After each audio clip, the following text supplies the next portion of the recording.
Salvete discipulae. I'm going to talk about forming the present and perfect tenses, just like we did in class today, so that you can have some notes. So I'm going to start talking about the present tense.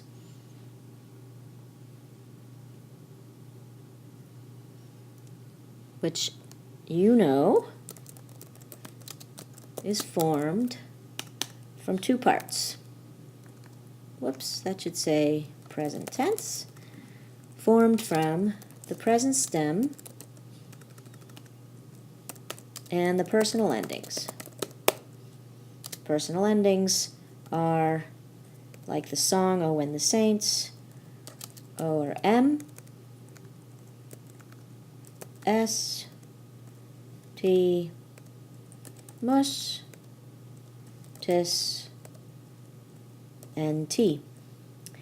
The present stem is formed one of two ways.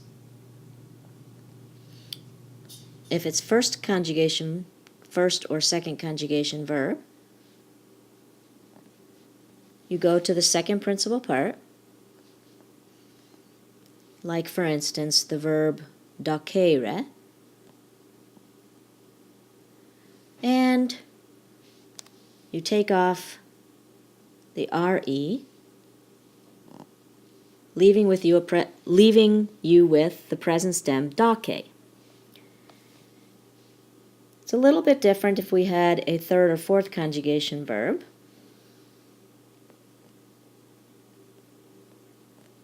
Where you use the short present stem, the SPS. An example would be the verb duco. We go to the first principal part, which is duco, and we remove just the O, leaving us with a slightly smaller present stem without a vowel, and it's duke. You also know that for third conjugation verbs, because there isn't a vowel there, you had to add the O, four eyes, U before you could add the personal endings. Okay? So present tense, you use the present stem, you add the personal endings. Okay? Now we're going to move on to the perfect tense.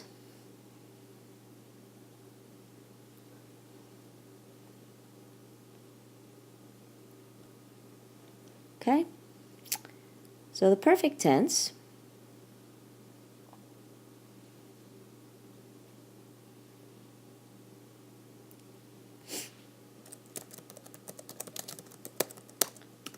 also, just like present tense, has a stem and endings.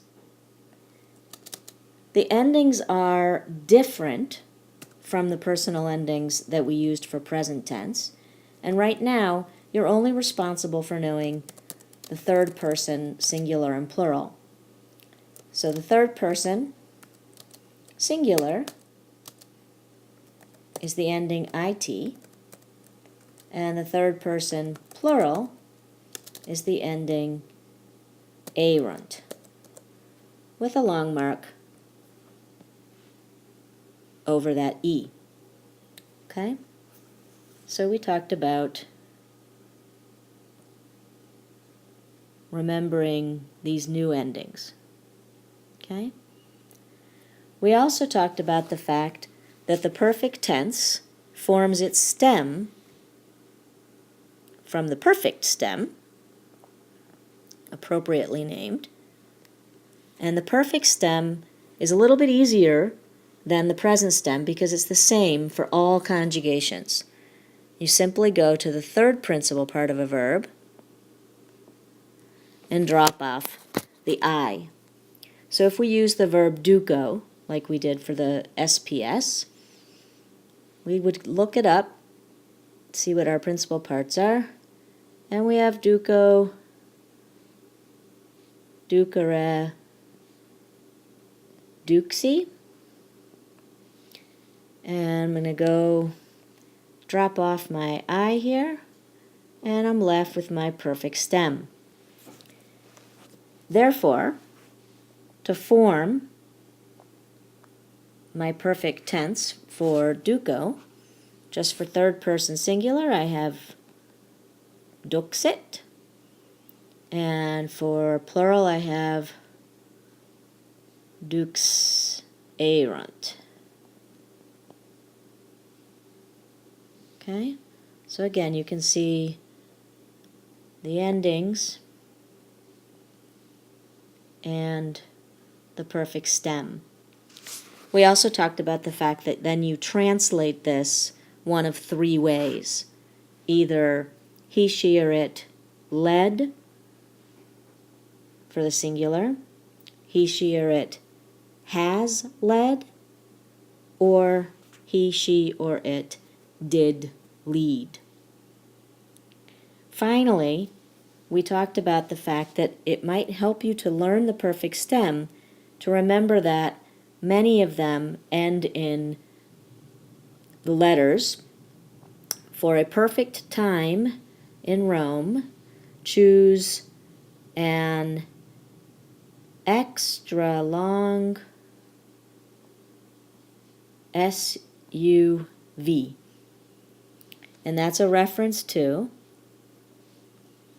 the fact that many perfect stems, just like dukes here, ends in X. So X is one type of perfect stem ending. Another type is a long vowel. And then we have an S, a U, or a V. And there are some other possibilities too, but at least that helps us remember some of the more popular ones. Extra long SUV. So, to give you some examples then, if we take some of the verbs that we know,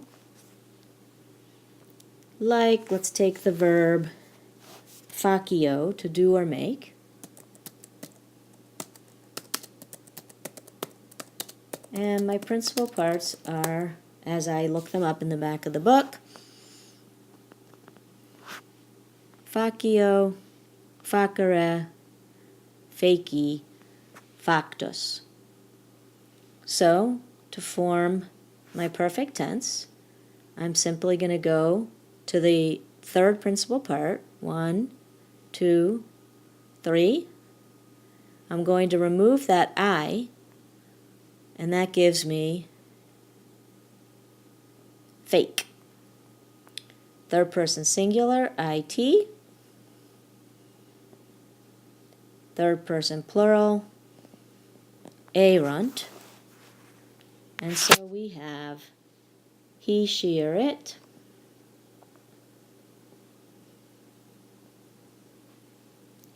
made or did, and they made or did.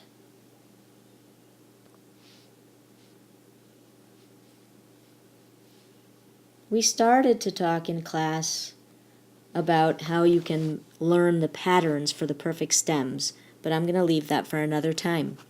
So just wanted you to have some notes about forming the perfect tense, and we'll get lots of practice in other things that we do.